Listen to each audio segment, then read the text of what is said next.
Bonjour à tous. Alors, je voulais vous dire que YouTube m'a encore fait des problèmes. Donc maintenant, les liens dans la description ne sont plus cliquables et je ne peux plus épingler de commentaires. Alors, YouTube m'a dit hier que c'était un problème d'identité. Maintenant, j'ai un beau logo quand je veux essayer d'épingler un commentaire qui me dit que je n'ai pas assez d'historique. Donc mes 135 vidéos ne sont pas suffisantes pour eux. Bon, évidemment, c'est une excuse bidon, puisque depuis la création de ma chaîne, il y a 7 mois ici, eh bien, j'avais jamais eu ce problème. Et là, maintenant, comme par hasard, j'ai le problème. Maintenant, j'ai plus assez de vidéos dans mon historique. Donc, vous voyez le ridicule de la chose. Donc YouTube en a après moi, déjà, j'ai envie de vous dire, mais c'est comme ça, vous le savez déjà. Donc n'oubliez pas d'avoir un favori pour aller sur ma chaîne Odyssée, au cas où j'ai des problèmes majeurs sur YouTube. Tout peut arriver, hein.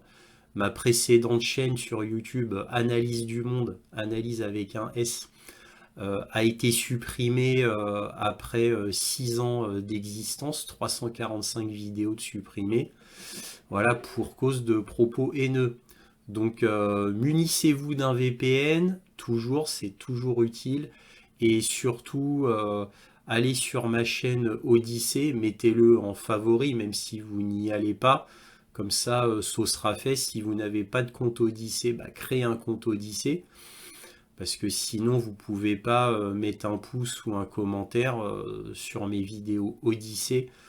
Bon, alors pourquoi je prends toutes ces précautions exceptionnellement? Bah, c'est parce que évidemment, même si ce n'est pas un avertissement officiel, c'en est un officieusement. Je ne suis pas dupe. Donc préparez-vous, on ne sait jamais. Donc faites un copier-coller du lien Odyssée qui est dans la description. Vérifiez que tout marche bien, que vous avez bien un compte Odyssée. Et bien sûr, j'ai aussi mon compte Rumble, mais Rumble est interdit en France. Donc pour avoir accès à Rumble, il vous faut un VPN, absolument. Bref, voilà, exceptionnellement, je parle de ça, j'en parle très rarement. Donc là, c'est juste pour vous préparer et pour que vous ne soyez pas surpris que les liens dans la description ne soient plus cliquables et que mes commentaires ne puissent plus être en première position. Ne vous étonnez pas donc.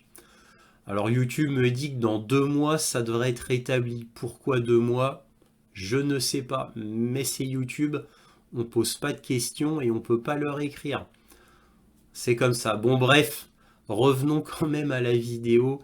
Donc voici le point sur l'Ukraine du 25 novembre 2023 avec comme titre, eh bien, l'Ukraine craint de ne pas pouvoir chauffer sa population dans son entièreté du fait des attaques qui ont déjà été faites par les Russes l'année dernière et celles qui sont en cours maintenant, de l'aide internationale à l'Ukraine qui ne cesse de diminuer, des nouvelles de Krinky, c'est-à-dire de l'assaut du Dniepr, je vais vous raconter ça, je vais vous parler d'Avdiivka aussi, et je vais vous parler du moral très très bas des Ukrainiens ainsi qu'un manque d'espoir. Tout ça, bon, bah, par des rapports évidemment qui sont régulièrement publiés sur Telegram, puisque les langues se délient de jour en jour côté ukrainien, malgré les répercussions très graves sur les soldats eux-mêmes, du fait même qu'ils dénoncent cela, mais aussi, je l'ai appris récemment, sur leur famille. Donc il y en a qui sont prêts à courir ce risque, même concernant leur famille. Ils parlent. Donc ça, c'est relativement nouveau. Bref, on commence. Donc, comme d'habitude, la vidéo est divisée en 3 parties. D'abord, les informations générales qui seront suivies de ma conclusion. Et enfin, la carte militaire pour savoir grosso modo ce qu'il se passe sur le terrain. Alors comme d'habitude, on va d'abord parler de ce qui se passe sur le front, en gros. Donc déjà concernant l'attaque amphibie sur Krinky, donc l'attaque qui a été faite par les Ukrainiens dans l'oblast de Kherson, c'est-à-dire le sud de l'Ukraine, eh bien ils ont fait donc la traversée du Dniepr, ils ont osé, mais cette fois pour la première fois en très grand nombre. Et pour faire la suite de ce que je vous ai dit la dernière fois, la semaine dernière, où j'avais dit que j'avais un doute sur la destruction de chars et de véhicules blindés concernant la rive ouest côté ukrainien ou rive est côté russe, bah, j'ai eu enfin l'information. En fait, les deux chars et les 17 véhicules blindés qui ont été utilisés pour protéger la traversée du Dniepr des Ukrainiens, eh bien ces véhicules-là ont été détruits sur la rive ouest, c'est-à-dire côté ukrainien. Voilà, donc ça confirme bien que les Ukrainiens n'ont fait aucun pont mobile afin de faire passer des véhicules blindés ou des chars, bien évidemment. Donc ils ont bien traversé le Dniepr uniquement en petits bateaux ou type Zodiac. Voilà. Et de nuit. Donc c'est comme ça qu'ils ont pu passer, donc très patiemment, à peu près, d'après les derniers renseignements que j'ai eus, ce serait environ entre 600 et 700 hommes, ce qui est beaucoup, hein. Donc on peut dire encore une fois que c'est une petite réussite ukrainienne d'avoir passé autant d'hommes, mais ils ont mis le temps, hein, bien évidemment. Donc quand le ministère russe la semaine dernière a dit qu'ils ont détruit deux chars, 17 véhicules blindés, donc je répète, ça c'était sur la rive ouest côté ukrainien, et les 460 hommes que dit avoir tué le ministère de la Défense russe la semaine dernière étaient sur la rive est, c'est-à-dire côté russe. Donc là, tout dernièrement, bah, j'ai appris qu'il restait encore des hommes autour de Krinky ou dans Krinky, donc ce petit village qui est sur la rive est du Dniepr, côté russe, et que là, les Russes ont envoyé des chars et des véhicules blindés. Présentement, ils entourent la zone de Krinky à peu près. Donc quand les Ukrainiens ont traversé la rive, les Russes n'avaient aucun véhicule blindé, aucun char. Le fait qu'ils ont tué 460 soldats ukrainiens, ça a été fait par des bombes à sous-munitions, des drones, l'artillerie, l'aviation et les hélicoptères de combat. Donc j'ai appris très précisément, une semaine après, évidemment j'ai eu plus d'informations, que les hélicoptères de combat qui ont participé à l'assaut de Krinky côté russe étaient des Mi-8 lourdement armés. La dernière version Mi-8 russe. Je ne sais pas si c'est pour des tests ou quoi ou qu'est-ce, mais en tout cas, voilà, c'était la dernière version des Mi-8 hélicoptères de combat utilisés. Il y a eu aussi des Sukhoi 25 utilisés côté russe. Deux auraient été utilisés. Voilà les informations que j'ai eues dernièrement. Alors, toujours côté armement, là, présentement, apparemment ces deux-trois derniers jours, les Russes ont utilisé des drones Lancet équipés de vision nocturne et avec IA. Donc ce sont des drones autonomes capables de voir les signatures infrarouges et ils sont lancés dans le ciel, ils détectent la cible et ils vont dessus. Voilà. Donc ça c'est une information confirmée côté russe. Je dis bien côté russe bien évidemment. Donc c'est une information de source fiable. Donc j'ai aucune raison d'en douter. Ma source me dit aussi qu'il y a eu utilisation d'Orlan 10. Donc c'est des drones, de gros drones de reconnaissance, toujours avec une vision nocturne, c'est-à-dire infrarouge.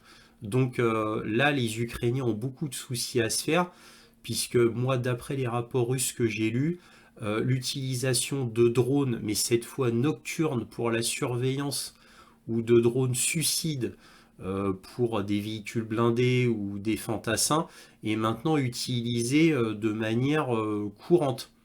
Alors, d'après le ministère russe de la Défense, ces drones à vision nocturne ont commencé à être produits industriellement, mais ce n'est que le commencement.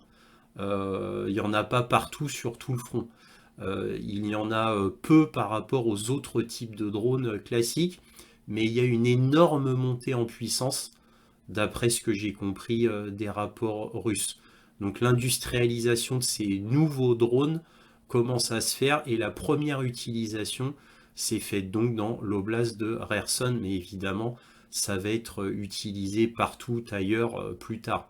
Pourquoi l'oblast de Kherson? Parce que les Russes ont été, je suppose, surpris qu'il y ait pu avoir autant d'hommes qui a traversé le Dniepr à leur insu, donc la nuit.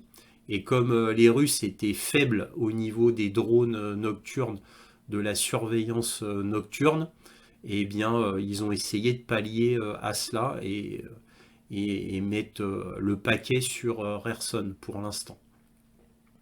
Voilà, donc ça c'était concernant Krinky. Alors évidemment, là maintenant que cette région-là est maintenant entourée de véhicules blindés et de chars, bah, je sais pas, les 100 peut-être 150 au grand maximum soldats restants, bah, bien évidemment vont être détruits.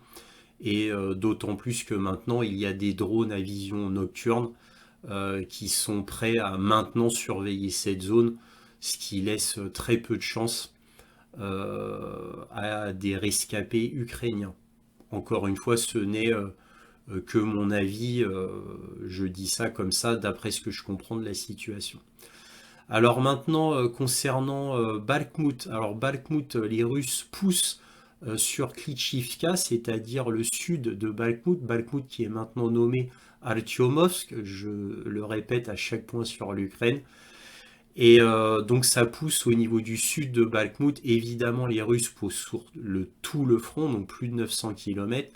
Ils poussent partout, ils avancent partout, bien évidemment. Mais là où ils avancent sur le front de Bakhmout, c'est principalement dans le sud, donc sur Klishevka. Et ils avancent aussi directement à l'ouest, c'est-à-dire du centre de Bakhmout vers Chassivyar. Ils progressent aussi directement à l'ouest, mais très peu par rapport à Klishivka. Enfin, pour Avdiivka, les Russes, j'ai eu confirmation, ont bien pris Stepové, mais ils n'ont pas consolidé Stepové, c'est-à-dire ce petit village qui est au nord d'Avdiivka, ils ne l'ont pas consolidé, d'après ce que j'ai pu comprendre. Donc ils l'ont bien pris entièrement, mais ils ne l'ont pas encore consolidé. Faut attendre. Par contre, comme je vous l'ai dit la semaine dernière, tout est confirmé. Maintenant, ils auraient ils auraient été au-delà de 500 mètres, au-delà des voies ferrées, donc vers Avdiivka, et ils sont en train de se diriger maintenant directement vers la ville. Et un peu plus au sud des voies ferrées, c'est-à-dire au milieu, nord-milieu d'Avdiivka, les Russes avancent sur le complexe industriel nord d'Avdiivka.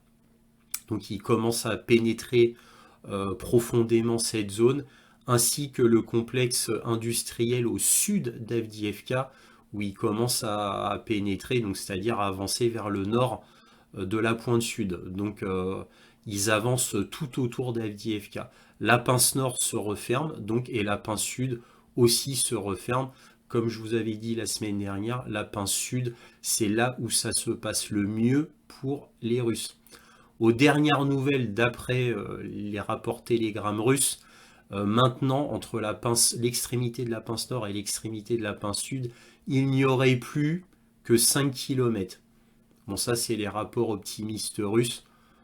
Je ne peux pas confirmer, infirmer, je ne peux rien dire. Je vous rapporte simplement ce que j'ai lu. Donc maintenant, concernant le front global, alors concernant le front global, bah, on peut s'étonner de la motivation des Ukrainiens maintenant. Ils arrivent toujours à combattre et je me demande comment et pourquoi. Alors pourquoi beaucoup ne se rendent pas? Eh bien, moi, j'y vois deux explications. Ce n'est que mon humble avis. Pour moi, la première explication, mais qui elle est factuelle, eh bien, les Russes, les Ukrainiens, pardon, contrôlent parfaitement les informations, ils contrôlent parfaitement les médias, ils font une énorme propagande dans les médias ukrainiens, bien évidemment. N'oublions pas qu'en Ukraine, depuis plus d'un an, j'ai envie de vous dire un an et demi, il n'y a plus qu'un seul canal d'information en Ukraine, le canal de l'État, c'est tout. Donc ça, c'est une explication qui fait qu'en fait, les soldats ukrainiens sont pas bien au courant de ce qui se passe en réalité sur tout le front. Et une autre explication, celle-ci beaucoup plus grave, est que s'ils refusaient de se battre, ils seraient exécutés. Donc ceci expliquerait cela. Alors c'est deux explications que je pense être réelles, vraies.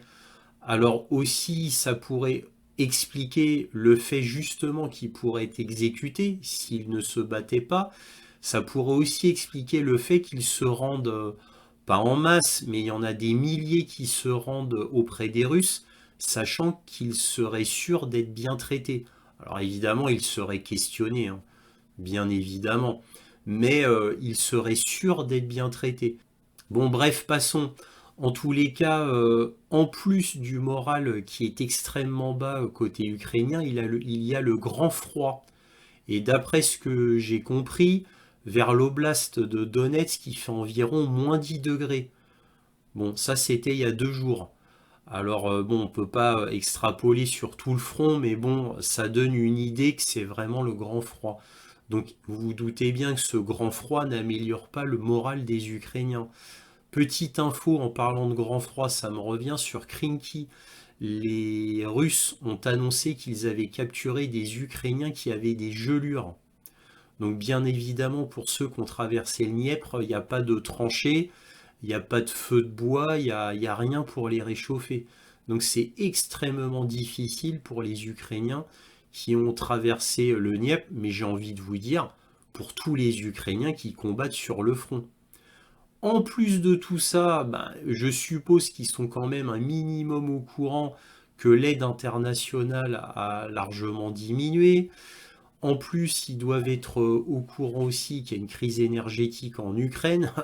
Comment ne seraient-ils pas au courant? Donc ils doivent penser à leur famille, dont certaines familles doivent grelotter de froid en plus. Donc ça n'arrange toujours pas au moral. Et en plus, évidemment, ils sont, je suppose aussi, mais ce n'est que ma supposition, qui doivent être au courant que le peuple européen et le peuple américain en a ras-le-bol d'aider l'Ukraine. C'est-à-dire de donner de l'argent à l'Ukraine qui n'a aucun intérêt à part pour les États-Unis et un intérêt stratégique. Voilà, militaire, hein, non pas un intérêt pour le peuple américain, mais uniquement un intérêt stratégique militaire pour l'OTAN. Donc sont-ils bien au courant que le peuple européen et le peuple américain en a ras-le-bol et laissent tomber l'Ukraine, tout doucement, lentement, mais sûrement. Voilà, sont-ils au courant de tout ça? J'espère que non, mais bon, si c'est le cas, imaginez-vous cumuler tous ces facteurs, imaginez-vous quelle morale ils peuvent avoir et quel espoir ils peuvent avoir pour continuer à se battre. Bon allez, j'en arrête là pour le front, on va passer aux nouvelles un peu plus générales. Alors là, dans les informations générales, on va commencer par le général justement Zaloujny. Donc avec un article de Ukraine Forum, alors je vous rappelle que Ukraine Forum c'est un des 4 journaux ukrainiens que je lis, puisque je lis celui-là, Ukraine Forum, mais aussi The New Voice of Ukraine, Ukrainska Pravda et The Kyiv Independent. Bon bref, que dit Zaloujny? Un revenant, hein, un revenant. Alors tout d'abord, je vous dis tout de suite que Zaloujny, ça y est, il est devenu beaucoup plus raisonnable au niveau politique, il est rentré dans le rang. Cela dit, ça ne m'étonne pas, étant donné que son bras droit, donc un général, a été assassiné par un colis piégé avec des grenades, et son autre bras droit, un autre général qui a été licencié sans même que celui-ci reçoive une lettre de licenciement, il l'a appris dans les médias. Donc en gros, ces deux bras droits disparaissent. Donc il a compris le message Zaloujny. Et la prochaine fois, bah, on ne sait pas. Hein. Donc il a peut-être craint pour sa vie, je ne sais pas. Bref, je lis. Zaloujny parle des opérations de l'AFU, alors c'est l'armée ukrainienne, et de la situation sur le champ de bataille lors de la réunion de Ramstein. Pour la première fois, le commandant en chef des forces armées ukrainiennes, Valéry Zaloujny, a participé à une réunion du groupe de contact sur la défense de l'Ukraine au format Ramstein. En gros, tous les représentants de l'OTAN étaient là, dans le sens... Alors, quand je dis tous les représentants de l'OTAN, ceux qui veulent vraiment aider l'Ukraine étaient là. Je vous dis tout de suite, il n'y avait pas la Turquie, bien évidemment. Et que lit-on d'autre? La déclaration pertinente a été faite par le commandant en chef des forces armées ukrainiennes, Valéry Zaloujny, sur Facebook, rapporte le correspondant d'Ukraine Forum. Citation. Ça, c'est Zaloujny qui parle. J'ai informé nos partenaires en détail de la situation sur le champ de bataille. J'ai constaté que la situation au front est compliquée. Alors ça m'agace, ce mot compliqué qui est utilisé au lieu du mot difficile, parce que évidemment, Ukraine Forum, là, c'est en anglais. La version originale est en anglais. C'était marqué difficult et ils l'ont traduit par compliqué. C'est assez agaçant. Bon, bref, passons. Donc la situation au front est difficile mais maîtrisée. J'adore Zaloujny. Et là, on voit tout de suite la trahison de Zaloujny sur lui-même, dans le sens où il se trahit lui-même. Les forces armées ukrainiennes continuent de mener des opérations défensives et offensives. Vous voyez, là, il finit sur une phrase qui veut absolument rien dire. Mais voilà, mais déjà, quand vous lisez ça, vous avez compris. Alors, lui, il constate que la situation est difficile, mais elle est maîtrisée. La situation, vous inquiétez pas, tout est sous contrôle. C'est ce que dit Zaloujny. Alors que précédemment, dans The Economist, donc en gros 2 semaines avant, la situation était absolument catastrophique. Mais bon, là maintenant, elle est maîtrisée. Tout va bien. Il a également évoqué les actions des envahisseurs russes, leurs menaces et leurs projets probables dans un avenir proche. Zaloujny a exprimé sa gratitude aux partenaires internationaux pour le travail de la coalition des capacités qui renforce considérablement la position et les capacités de l'Ukraine. Selon lui, les programmes d'aide annoncés renforceront la défense aérienne, l'artillerie, la guerre électronique et d'autres éléments importants de l'Ukraine. Rappelons que la 17e réunion du groupe de contact de défense ukrainien au format Ramstein a eu lieu le 22 novembre 2023, réunissant les dirigeants de la défense de plus de 50 pays. Voilà. Alors, il est vrai qu'il y a plus de 50 pays qui, je crois 54 en tout et pour tout, qui directement ou indirectement aident l'Ukraine. Et on voit l'état de l'Ukraine présentement. Bref, ça reste un journal ukrainien, Ukraine Forum. Hein, voilà, donc il ne pouvait pas dire autrement de toute manière. En tous les cas, on voit que Zaloujny a compris le message de son bras droit assassiné par grenade et de son autre bras droit qui a été licencié de manière cavalière, va-t-on dire. Autre information. Alors là, je change de sujet. On regarde le Global Times, qui est le grand journal international chinois. Et que dit-il? Le nouveau programme de sécurité pour l'Ukraine, d'un montant total de 100 millions de dollars, est l'un des plus petits programmes jamais réalisés. Un des plus petits programmes jamais réalisés. Vous voyez, alors 100 millions de dollars, c'est ce que proposent les États-Unis. Donc ils ont gratté les fonds de tiroir. Hein, ça, c'était du cash qu'ils avaient disponible.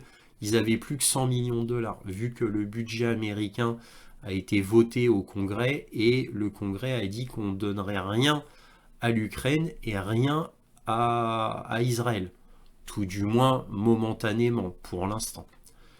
D'une part, les États-Unis sont actuellement confrontés à la difficulté apparente de ne pas pouvoir rallier leurs alliés au soutien de l'Ukraine. Ça, c'est important. À la difficulté apparente de ne pas pouvoir rallier leurs alliés au soutien de l'Ukraine. Par conséquent, ils visent à démontrer un certain niveau de soutien à l'Ukraine en augmentant ce nouveau plan d'aide militaire, évitant ainsi que l'Europe ou l'Ukraine ne se sentent négligés ou abandonnés.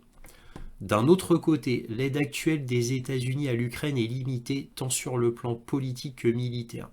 Dans la politique étrangère américaine, Israël, impliqué dans le conflit israélo-palestinien, occupe une position relativement plus élevée que l'Ukraine. L'aide à Israël est donc prioritaire, ça c'est vrai. En ce qui concerne les obus d'artillerie dont l'Ukraine a un besoin urgent, les États-Unis ont déjà détourné des obus d'artillerie destinés à l'Ukraine vers Israël. Ça, je vous l'avais déjà dit la semaine dernière. Soulignant encore une fois une situation déséquilibrée de priorité entre les uns et les autres. Alors, je vous ai pris ce paragraphe particulier sur tout le reste, parce que c'était le plus intéressant. Mais l'article en lui-même date du 22 novembre, et que dit l'article?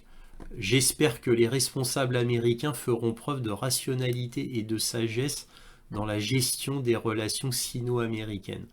Donc vous voyez, bon, Global Times reste un journal international chinois. Donc il s'était basé sur principalement, ce qui est important pour eux, c'est la relation sino-américaine. Mais là, dans ce paragraphe, il parlait de l'Ukraine. C'est pour ça que je vous ai montré ce paragraphe. Donc c'est très intéressant d'apprendre cela, c'est-à-dire le point de vue chinois.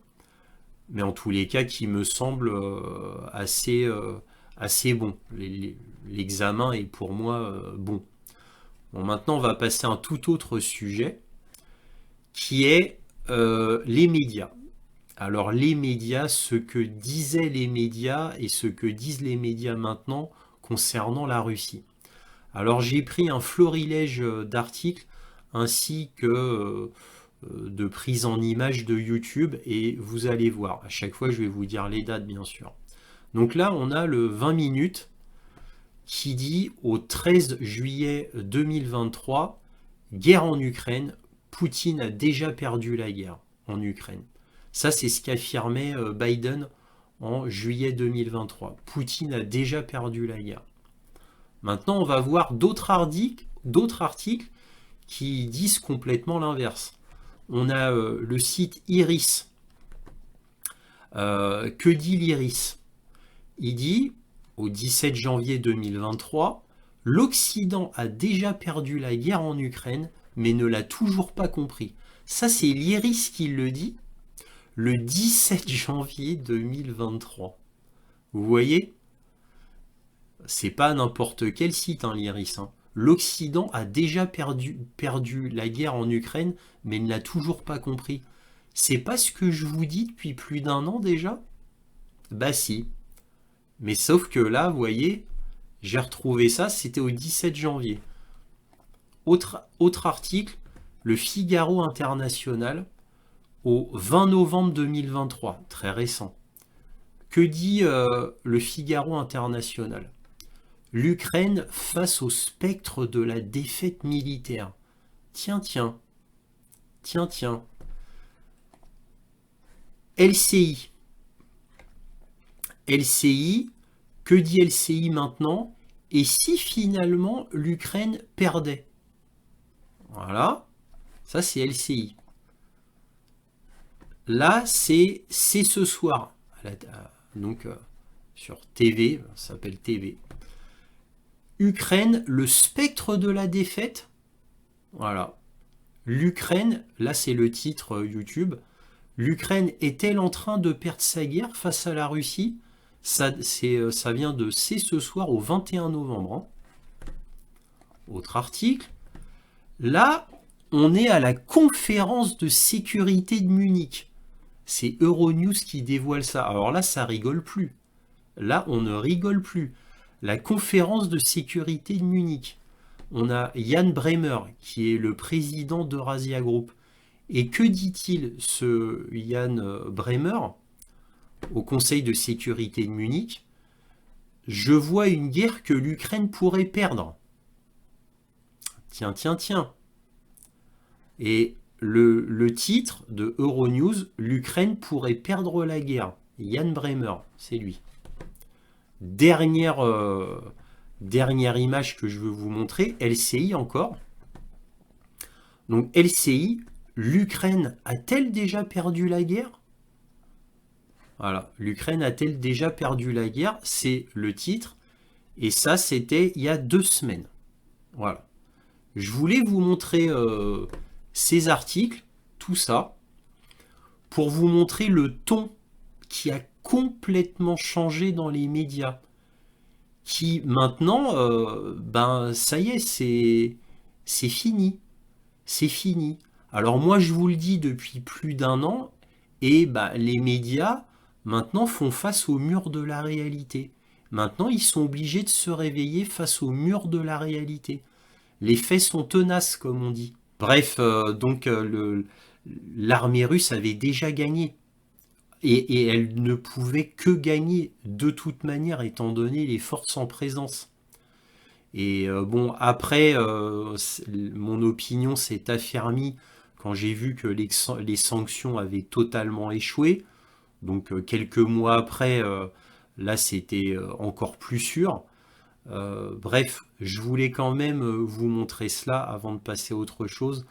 Le fait de vous montrer que les médias ont maintenant complètement changé et qu'ils disent tous à peu près la même chose, même les autres médias internationaux bien sûr.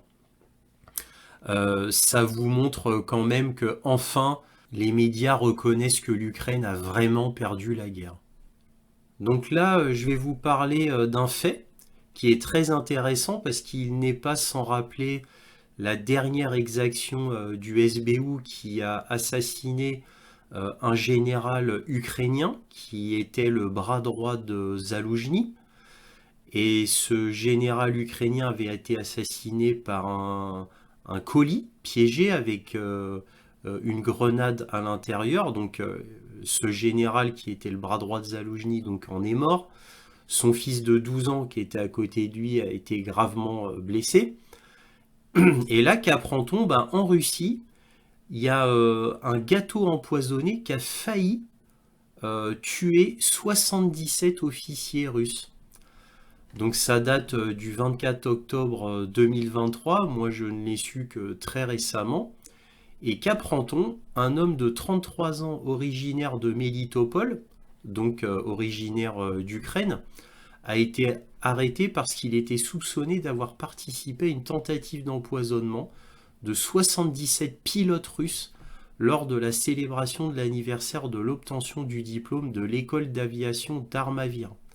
Selon les médias, Egor Somionov aurait apporté des desserts et de l'alcool à la célébration sous le couvert d'un coursier.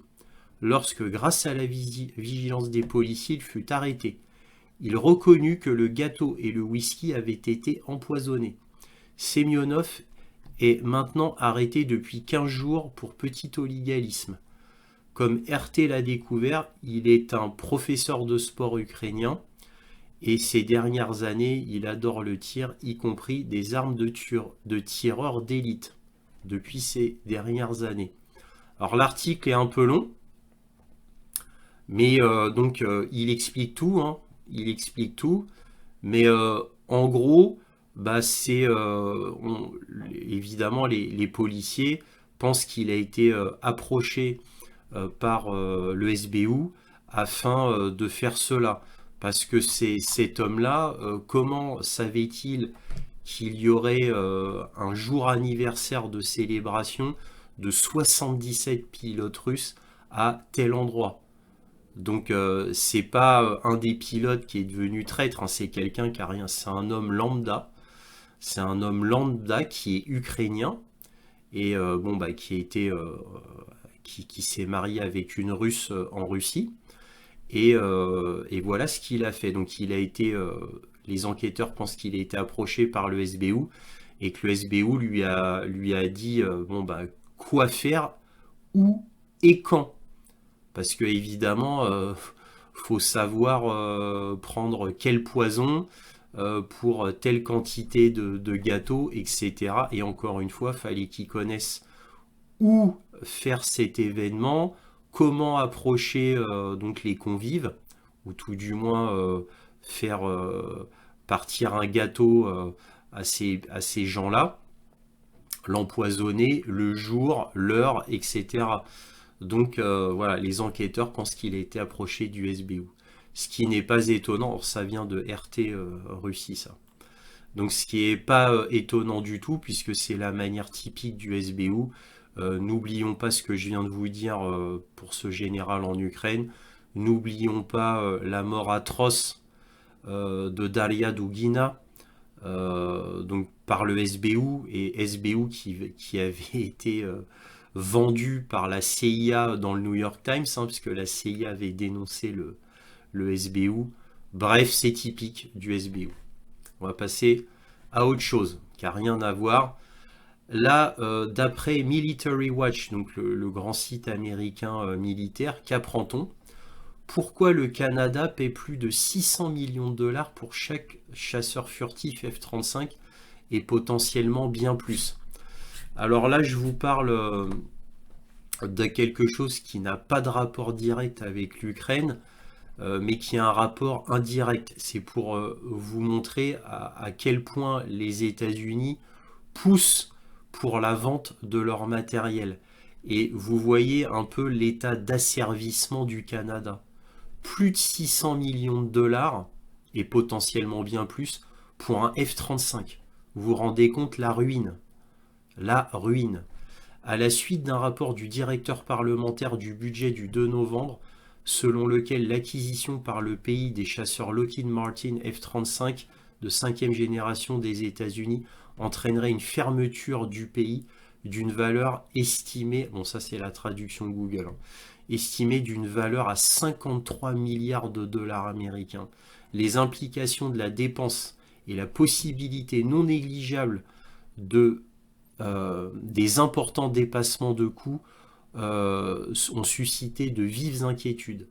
Même si le ministère canadien de la Défense va acquérir 88 chasseurs et équipements associés pour 14,2 milliards de dollars, soit environ 161 millions de dollars par avion, ça c'est le coût unitaire brut. Les coûts opérationnels notoirement élevés du F-35 pour un avion monomoteur signifient qu'au cours de sa durée de vie, la flotte devrait faire reculer les finances publiques du Canada de près de 39 milliards de dollars en dépenses supplémentaires. L'achat de chaque avion et de ses équipements associés ne représente donc qu'environ un quart de son coût, chacun sur sa durée de vie, qui devrait coûter plus de 600 millions de dollars par avion.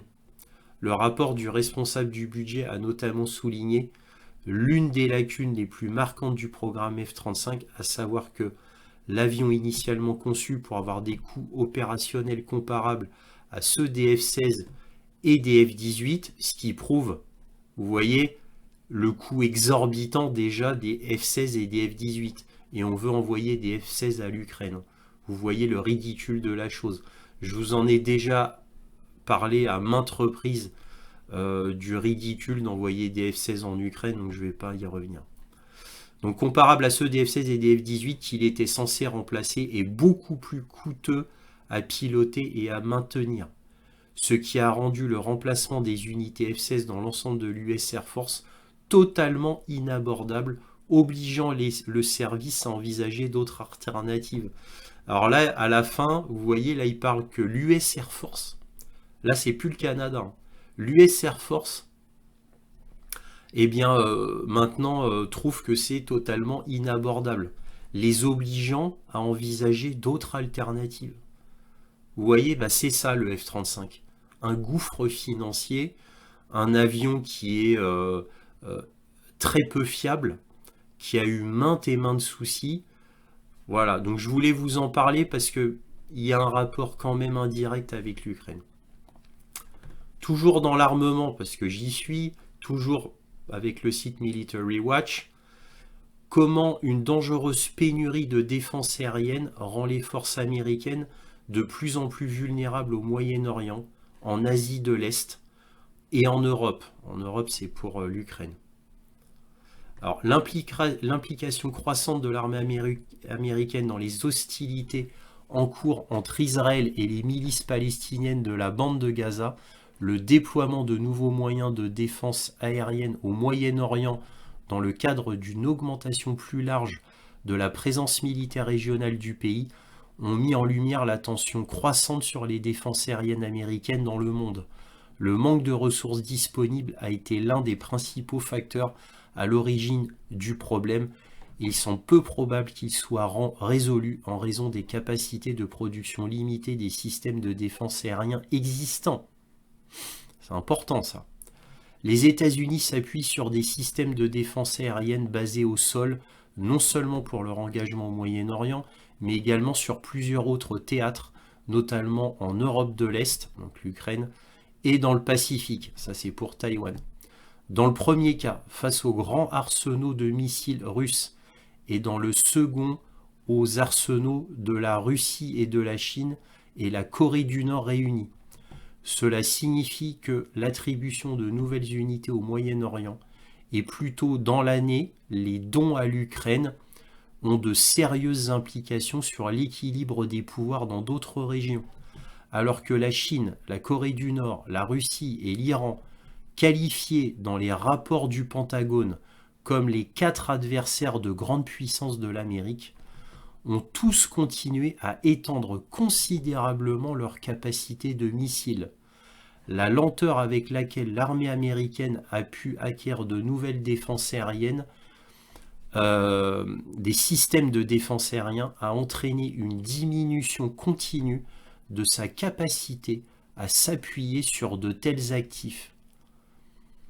Donc, le fait que l'armée américaine ait de plus en plus de mal à obtenir des systèmes de défense anti-aériens, donc à diminuer sa capacité à s'appuyer sur de tels systèmes.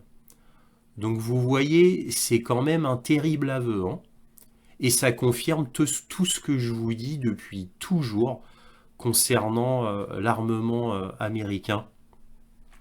Et encore, on ne parle pas des fiascos comme les missiles hypersoniques américains, où le Pentagone a demandé à Raytheon et Lockheed Martin, qui étaient les deux fabricants potentiels de missiles hypersoniques, de retourner à leur table à dessin, ce qui fait que plus de 15 ans de fabrication de prototypes ont été mis à la poubelle pour les deux constructeurs, et ils doivent retourner à la théorie.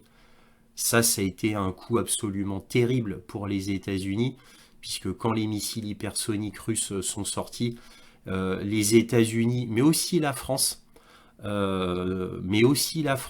le répète, se sont lancés à corps perdu dans la fabrication de missiles hypersoniques pour pouvoir contrer les Russes. Parce que seul un missile hypersonique peut contrer un autre missile hypersonique.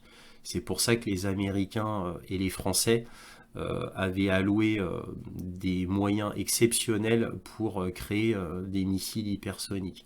Bon, bien évidemment, en vain.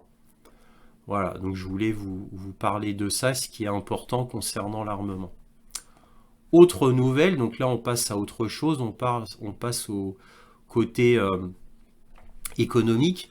Et là, qu'apprend-on de la part de Reuters au 15 novembre? La croissance du PIB russe au troisième trimestre est estimée à 5,5% selon Rosstat. Bon, on va pas tout lire, mais qu'est-ce qu'on peut voir? 15 novembre, Reuters, le produit intérieur brut PIB de la Russie a augmenté de 5,5% au troisième trimestre par rapport à la même période de l'année dernière, où ils avaient diminué de 3,5%, a estimé mercredi le Service national des statistiques Rosstat. L'économie russe est sur le point de se redresser cette année, après une baisse de 2,1% du PIB en 2022, alors que l'Occident a imposé des sanctions drastiques contre la Russie suite à son invasion de l'Ukraine. Au premier trimestre de cette année, le PIB a diminué de 1,8% et a augmenté de 4,9% au deuxième trimestre. Vous voyez, donc là, le PIB avait diminué de 2,1% en 2022 à cause des sanctions, donc il fallait que la Russie s'ajuste, s'adapte aux sanctions, et non seulement elle s'est adaptée aux sanctions, mais là maintenant l'économie russe est en plein boom, et donc l'adaptation a été faite, ça y est, c'est fini. Maintenant la Russie est en plein boom puisqu'elle a des nouveaux marchés énormes en Asie, en Afrique et en Amérique du Sud. Ce qui n'était pas le cas il y a 3 ans, hein. Je le rappelle. Je parle du boom de ces marchés. Et là, ça a été confirmé par Bloomberg. Que lit-on dans Bloomberg? Donc au 15 novembre, les principaux secteurs économiques russes ignorent les sanctions. Ça, c'est le titre principal. La croissance russe a atteint 5,5% au troisième trimestre, dépassant les estimations. La reprise montre les limites des sanctions pour punir Moscou à cause de la guerre. La Sberbank, société d'État, est sur le point de réaliser un bénéfice record en roubles cette année. Voilà. Donc les 5,5%, c'est à peu près la croissance qu'avait estimé le FMI il y a quelques mois. Alors je vous en avais parlé, le FMI avait estimé une forte croissance russe qui allait venir pour début 2024. Et bien voilà, c'est en train de se réaliser. Donc nulle surprise pour les instances mondiales internationales. Alors que peut-on dire en conclusion? Comme d'habitude, c'est toujours la même histoire, hein. C'est un fiasco total côté ukrainien. On a un moral en berne côté soldats ukrainiens. Moral, si cela était encore possible, ne cesse de baisser. Donc au bout d'un moment, il faudra creuser. Tellement il y a de mauvaises nouvelles. On a d'abord l'extrême corruption du gouvernement ukrainien qui a détourné massivement des armes et de l'argent au profit d'oligarques ukrainiens, de seigneurs de guerre ukrainiens et autres grands mafieux ukrainiens. Donc n'oublions pas le fameux reportage de CBS, donc le grand journal américain, qui disait que 70% des armes américaines étaient détournées vers le marché noir. N'oublions pas le fait que Zaloujny soit en désaccord complet avec Zelensky, et ce pendant plus d'1 an. Zelensky qui voulait le retrait des troupes de Bakhmout, Zaloujny qui voulait le retrait des troupes de Bakhmout, Zelensky voulait continuer jusqu'au dernier soldat. Il répète la même erreur avec Avdiivka. Et avant même Bakhmout, n'oublions pas Mariupol, pareil, jusqu'au dernier soldat. Voilà. Et je vous rappelle qu'à Mariupol, Bakhmout, c'est là où il y avait les meilleurs soldats, hein. C'était les soldats d'élite, hein, principalement du bataillon Azov, hein. Bref, donc tout ça est absolument terrible. Ensuite, on a un désintérêt croissant des populations occidentales envers l'Ukraine. On a eu des intérêts croissants du fait de la crise énergétique à cause de l'explosion des Nord Stream par les Américains. Donc tout ça, l'un ne va pas sans l'autre, hein. Tout est intriqué, ou tout est imbriqué, comme vous voudrez. Donc tout ça, les soldats le savent, au bout d'un moment ils le savent. Malgré la propagande gigantesque, le contrôle absolu des médias, il reste quand même Internet, hein. Il y a des fuites sur Telegram, sur VK, où les soldats ukrainiens peuvent encore avoir des vraies nouvelles, entre guillemets. Donc les soldats ukrainiens commencent à savoir tout cela. Et en plus, l'hiver arrive. Donc d'abord, on a la Rasputitsa, donc de la gadoue partout. On a des gelées qui commencent à arriver. On a des soldats qui commencent à geler, hein. Je vous l'ai dit en début de vidéo sur Klinky. C'est-à-dire, lors de leur attaque amphibie, les Ukrainiens ils ont laissé des plumes, puisque les Russes ont capturé une quinzaine de soldats ukrainiens qui avaient des gelures. Donc ça, c'était sur Klinky. Alors, faut se douter que sur toute la ligne de front, les Ukrainiens souffrent du froid. Donc entre la gadoue, les pluies, le froid, tout ça s'ajoute au moral qui était déjà extrêmement bas. Parce que, encore une fois, je le répète, parce que c'est très important, les soldats ukrainiens, ils ont beau être coupés de beaucoup d'informations, ils ont quand même quelques informations sur leur propre gouvernement qui ne cesse de couler. Donc vous vous doutez bien que ça fait très mal au moral. Je ne vous parle pas de tous les soldats ukrainiens qui se rendent, tout ça pour euh, pour être à l'abri, pour sauver leur vie, pour tout simplement parce qu'ils en ont marre d'être dans l'angoisse permanente, dans une tranchée ou recroquevillés quelque part. Donc ils ont une famille, souvent des enfants, une femme qui les attendent. Donc tout ça fait que il y a beaucoup de désertion. Et sans compter les prisonniers capturés par les Russes. Donc tout ça se sait, bien évidemment, quand il y a un bataillon qui se rend ou qui déserte, parce qu'il y en a. C'est sur Telegram, mais depuis plus d'un an. Je vous en ai déjà parlé, à maintes reprises d'ailleurs. Donc ça se sait au bout d'un moment. Les rumeurs courent, hein, ou pourrait-on dire les informations courent. Donc tout ça fait que pour le front, c'est une véritable catastrophe. Alors évidemment, hein, vous connaissez tous le manque d'obus, là maintenant le manque de drones côté ukrainien, toujours pas d'appui aérien, manque de missiles, manque de tout, manque de munitions, manque de tout. Il manque de tout.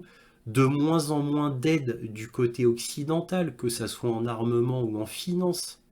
Faut pas oublier que le gouvernement ukrainien ne tient, je parle pour tout ce qui est administratif, payer les fonctionnaires, les choses de base d'un État, c'est l'Europe et les États-Unis qui payent tout ça. Hein. C'est pas le gouvernement qui est bien qui se débrouille tout seul. C'est nous qui payons. Alors de mémoire, c'est 3 ou 4 milliards de dollars, 3 ou 4 milliards d'euros qui est donné par l'Union européenne par mois au gouvernement qui est bien. Alors je sais pas côté américain combien ils donnent par mois, j'ai pas les chiffres. Mais vous voyez, c'est un état sous perfusion depuis plus d'un an, largement plus d'un an. Donc vous voyez, tous ces faits sont innombrables et ne cesseront d'augmenter de toute manière. Et du côté russe, tout va très bien. Complexe militaro-industriel qui explose, beaucoup de missiles, des tanks en veux-tu, en voilà, quoi. Ils en ont largement suffisamment. Faut dire les Russes trichent parce qu'ils les utilisent pas beaucoup les tanks. Hein. Par contre, ils ont détruit des tanks, encore une fois, ukrainiens. Alors, les Ukrainiens font des attaques, je sais pas comment on peut les appeler, des offensives de reconnaissance, je sais pas. Mais ils font des attaques qui ne servent strictement à rien, juste pour de la communication. Ça, je vous le répète toutes les semaines, en gros, je dis la même chose, ça change pas, sauf que là, c'est de pire en pire. C'est une véritable catastrophe côté kievien. Et pour les Russes, ils ont une économie qui se porte très bien et la tendance est à la hausse. On a un rouble qui commence à se stabiliser, une inflation qui est aux dernières nouvelles, mais ça varie tout le temps, mais aux dernières nouvelles, j'ai entendu qu'elle était à 7% en Russie, l'inflation. Bon, c'est une inflation, mais elle n'est pas énorme non plus. Alors tout n'est pas rose côté russe, mais tout va vers le rose. Tout va vers le rose côté russe. Et au niveau sociétal, on a un président qui est très prestigieux au niveau mondial, qui est très apprécié par la plupart de la population mondiale, hein, évidemment, sauf côté Occident, à quelques exceptions près. Et on a un président qui va être bien évidemment réélu, avec l'appui complet de sa population, l'appui presque complet de sa population. Donc vous doutez bien que tous les autres présidents du monde sont jaloux de la situation de Poutine, qui a absolument tout pour lui. Il a une société qui, en gros, à 80%, l'aime beaucoup, le soutient, le respecte. Il y a très peu de présidents dans le monde qui peuvent en dire autant. Et il n'y a aucun président dans le monde qui peut se prévaloir de ce pourcentage de population qu'il soutient. Il n'y a aucun président dans le monde qui peut se prévaloir d'un tel soutien de la population. Faut le savoir. Donc économie qui se porte bien, puissance militaire, bah, je vous l'ai montré dans le US News, le grand journal américain spécialisé dans le militaire. La Russie est maintenant numéro un mondial quant à la puissance militaire. Tout sourit à la Russie. Et puis je ne vous parle pas des réussites diplomatiques éclatantes. Vladimir Poutine a sauvé le Venezuela du coup d'État américain avec Maduro. Il a sauvé le Venezuela. Il a sauvé la Syrie en protégeant Bachar el-Assad. Il a sauvé la Turquie en sauvant Erdogan d'un coup d'État. Eh oui, ça c'est des coups diplomatiques magistraux.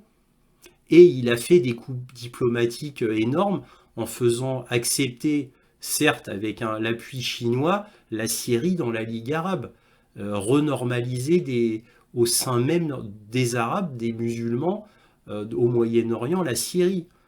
Voilà. Et le coup du rapprochement de l'Iran avec l'Arabie saoudite, c'est certes la Chine qui supervisait le tout, mais elle a été beaucoup aidée par la Russie, qui, elle, a des liens diplomatiques forts depuis des décennies avec le monde arabe, ce qui n'était pas le cas de la Chine. Donc la Chine s'est beaucoup servie de la Russie pour accomplir cet exploit. Tout réussit à la Russie, même au niveau diplomatique. La diplomatie russe est reconnue comme la meilleure du monde. Et là maintenant avec aussi la diplomatie chinoise. Tout réussit et on voit un Occident qui s'effondre littéralement sous nos yeux. Même au niveau sociétal, il y a une dégénérescence qui maintenant est évidente aux yeux de tous. Et évidemment un effondrement économique de l'Occident, un effondrement militaire aussi. Militaire, comme je vous l'ai déjà démontré. Là, dans les points d'article que je viens de vous montrer. Voilà, on pourra en parler des heures encore, hein, mais je vais m'arrêter là parce que je vais être trop long. Alors voilà, c'était la conclusion, on va passer à la carte militaire. Alors voici la carte militaire. Alors comme d'habitude, je le répète toutes les semaines, c'est une carte ukrainienne. Donc avec des bordures à prendre avec des pincettes, puisque évidemment toujours à l'avantage des Ukrainiens. La semaine dernière, je vous avais dit qu'ils n'avaient pas touché aux frontières, aux délimitations euh, pendant au moins 3 semaines. Bon, alors ce qui a prouvé définitivement que c'était une carte de propagande. Mais Google élimine de plus en plus les cartes avec des déliminations exactes jusqu'à ce qu'il n'y en ait plus. Parce qu'avant, j'utilisais pas cette carte, j'utilisais une autre qui était indépendante, mais je n'arrive plus à en trouver sur Internet.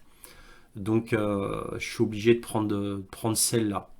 Alors, au début, j'étais obligé de prendre celle-là parce qu'elles étaient soi-disant à jour. Là, vous voyez, ça date du 25 novembre. Mais bon, voilà. Donc, on va voir si cette fois-ci elles sont à jour. Je vous avoue que j'ai peu le temps de regarder, on verra ensemble. Bref, la Crimée était attaquée encore une fois par donc 4 drones marins. Alors là, j'ai pas tout compris. Il y a des rapports qui disent que les 4 drones marins ont été détruits. Et d'autres rapports qui me disent qu'il y en a 3 qui ont été détruits et un qui aurait été capturé. Alors apparemment le fait qu'il y en ait un qui a été capturé semble exact, puisque si on regarde le site de Warzone, donc le site américain pour la guerre, donc un drone ukrainien a été capturé par la Russie. Donc comme c'est dit ici, les Russes vont pouvoir l'étudier à fond, puisqu'il est absolument intact, et ils vont pouvoir faire des contre-mesures justement pour éviter d'être ennuyé à l'avenir par ce type de drone marin qui, de vue comme ça, n'est pas un drone marin, veut dire peu coûteux. À mon avis, il a dû coûter quand même très cher, peut-être 1 million de dollars, ou 500 000 dollars, je sais pas, mais quelque chose de relativement coûteux.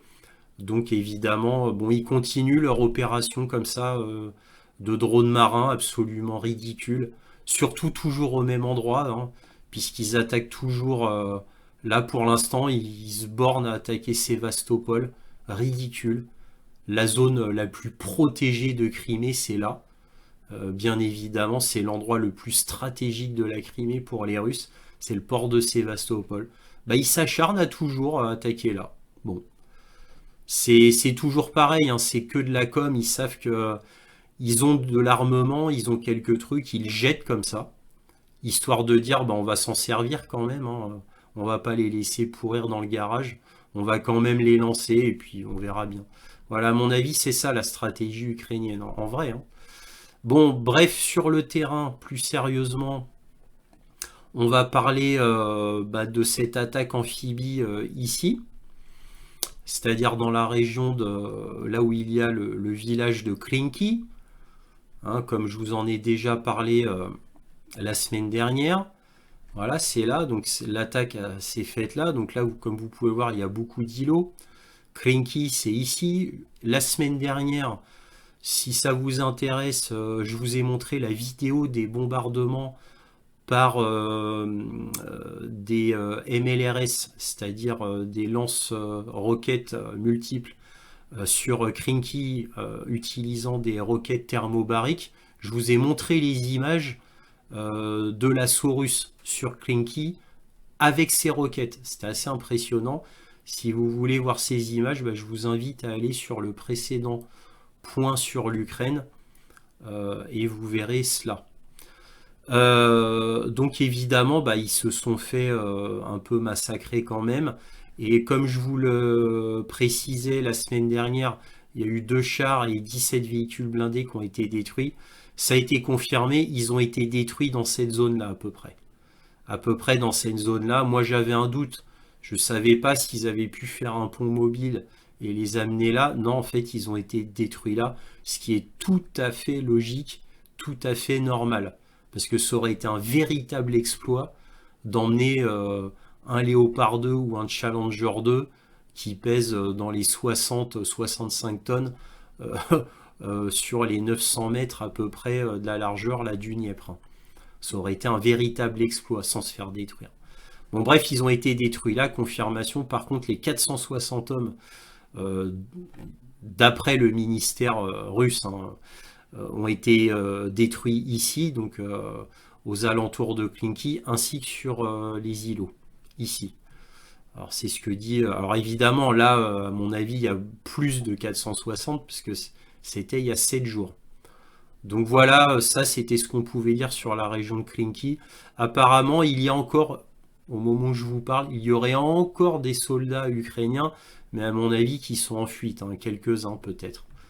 En tous les cas, bah voilà, la 100e opération amphibie ukrainienne ridicule qui ne sert strictement à rien à part faire de la communication.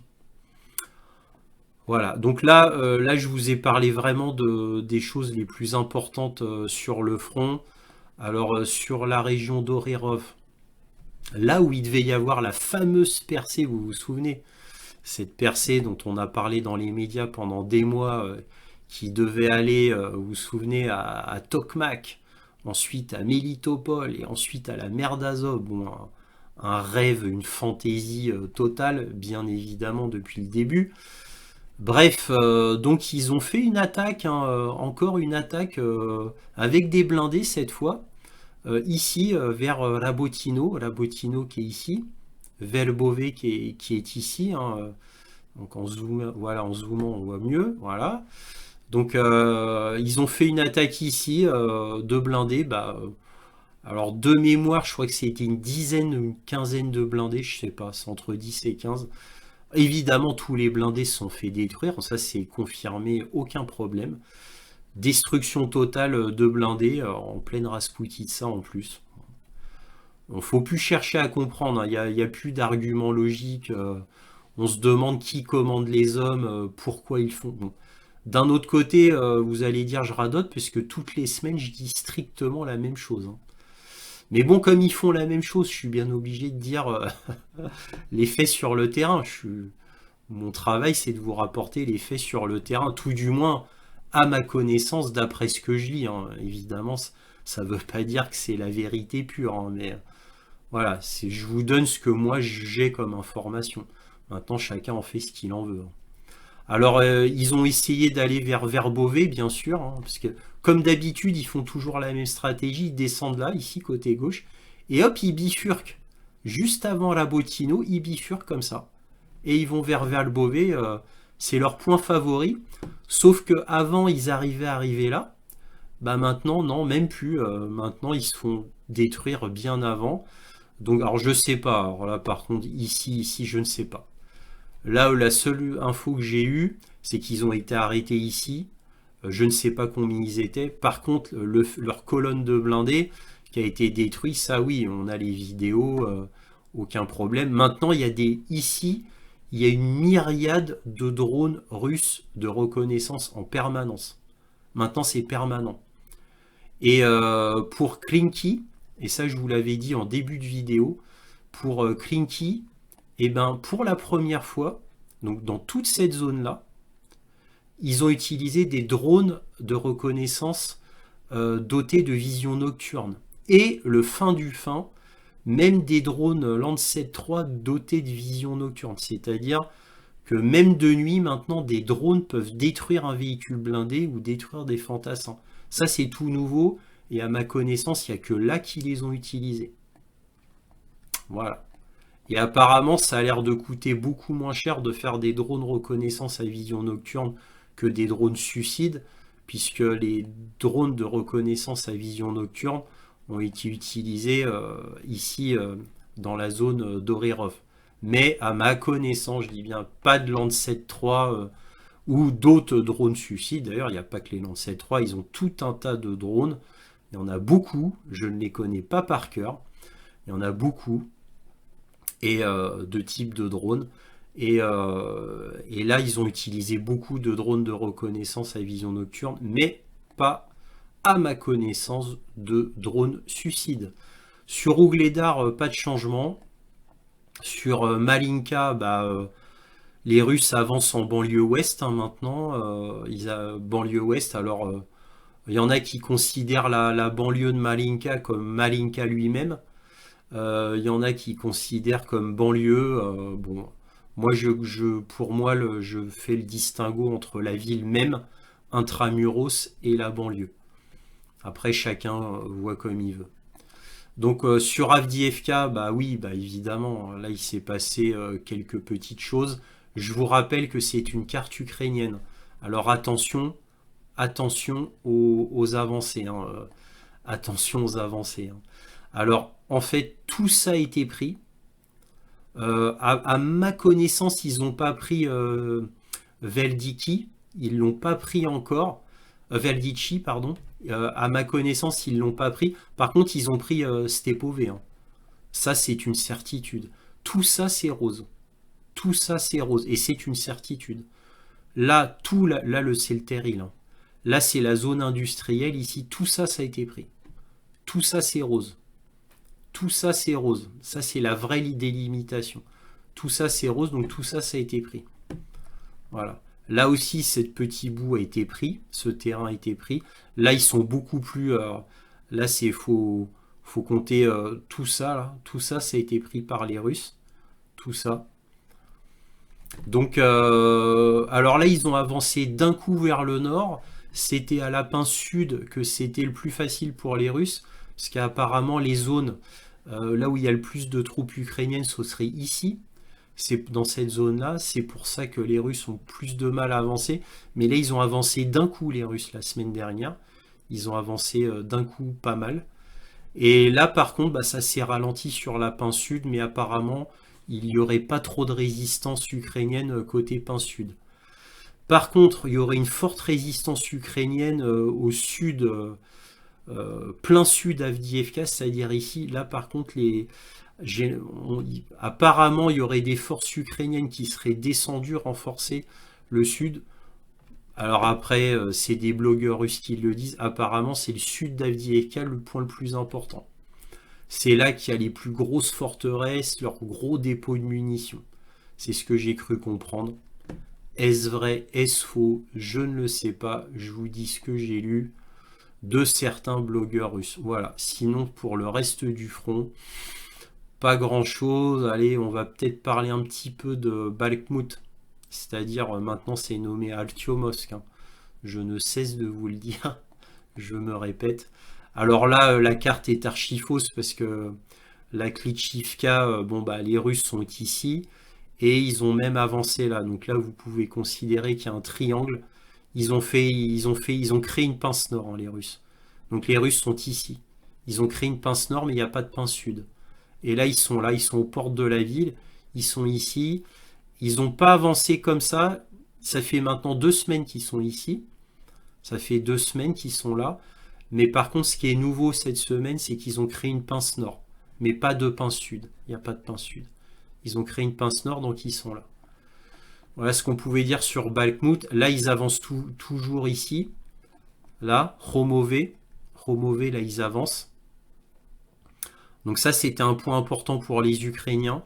Ils viennent de le perdre. Ils viennent de le perdre. Ils n'ont pas consolidé les Russes ici, hein. Ça se dispute. Ils ont juste pris le terrain, mais il y a des batailles. Ils n'ont pas consolidé. C'est pas dans la poche pour les Russes, hein.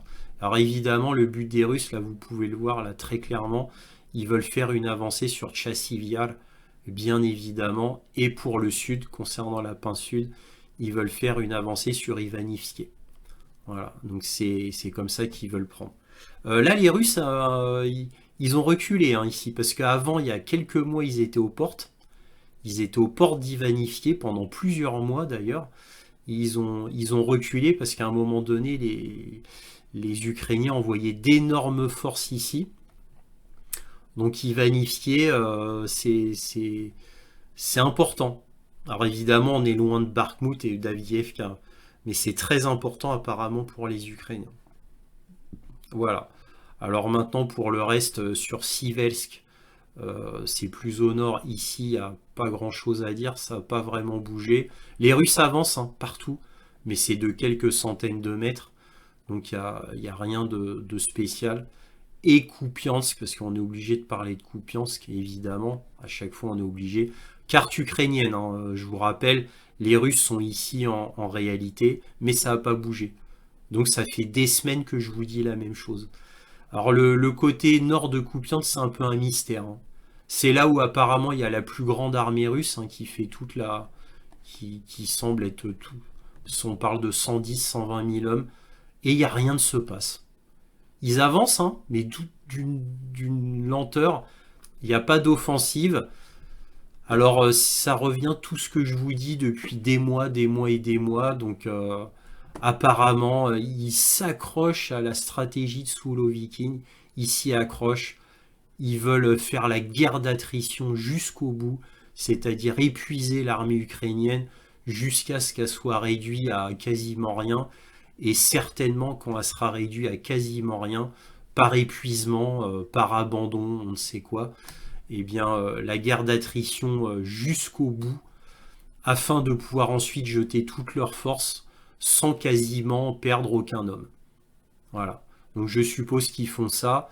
Ils font la stratégie du siège, comme un siège, c'est-à-dire épuiser l'ennemi jusqu'au maximum. Le temps joue avec eux, de toute manière, joue pour eux. Donc ils utilisent ce temps au maximum afin d'épargner au maximum leurs propres hommes. Voilà, donc on peut dire que c'est une stratégie de sagesse et de prudence, puisque de toute manière, là, les hommes russes sont gonflés à bloc, sachant très bien comment ça va se finir. Ils sentent déjà la victoire, puisque la victoire est absolument inéluctable. Et là, comme je vous l'ai montré dans cette vidéo tout dernièrement, même les médias occidentaux, enfin, reconnaissent la victoire russe, même s'ils ne le disent pas en des termes aussi clairs, mais ils le disent en des termes quasiment équivalents. Voilà ce qu'on pouvait dire sur la carte militaire. Voilà, c'est fini. Alors vous avez pu noter en tout début de vidéo, dans les titres, je vous avais dit qu'il était possible de me contacter directement via ProtonMail. afin que je puisse vous répondre directement à une question que vous pourriez me poser concernant la géopolitique, la stratégie, l'armement, voire même un autre sujet dont je ne pense pas. Donc moi, comme j'ai vraiment besoin de vos dons pour pouvoir continuer, parce que tout cela me prend énormément de temps, donc pour chaque question posée, ça coûte 10 euros et je prendrai du temps pour vous répondre de manière la plus complète possible de tout ce que je sais en vous donnant mon analyse profonde, donc une vraie réponse spécifiquement pour votre question via ProtonMail. Alors évidemment, pour des dons plus importants, il sera même possible de faire un Skype avec moi pendant une demi-heure, voire même 1 heure, suivant les dons. Bon, après, pour les détails, ce sera sur ProtonMail. Donc, contactez-moi via ProtonMail. Donc, le lien est dans la description. Contactez-moi et je vous donnerai les détails suivant la question que vous me posez et le nombre de questions. Une question normale où je vais vous faire une réponse complète, c'est 10 euros. Voilà, c'est la base. Voilà, donc je voulais vous dire ça, c'est important. Et comme ça, évidemment, vous pourrez me contacter directement et avoir une réponse précise à votre question précise. Selon moi, évidemment, je ne prétends pas détenir la vérité absolue. Mais selon moi, avec tout ce que je sais, j'y répondrai du mieux que je le peux. Voilà, si cette vidéo vous a plu, un petit pouce, un abonnement, un commentaire.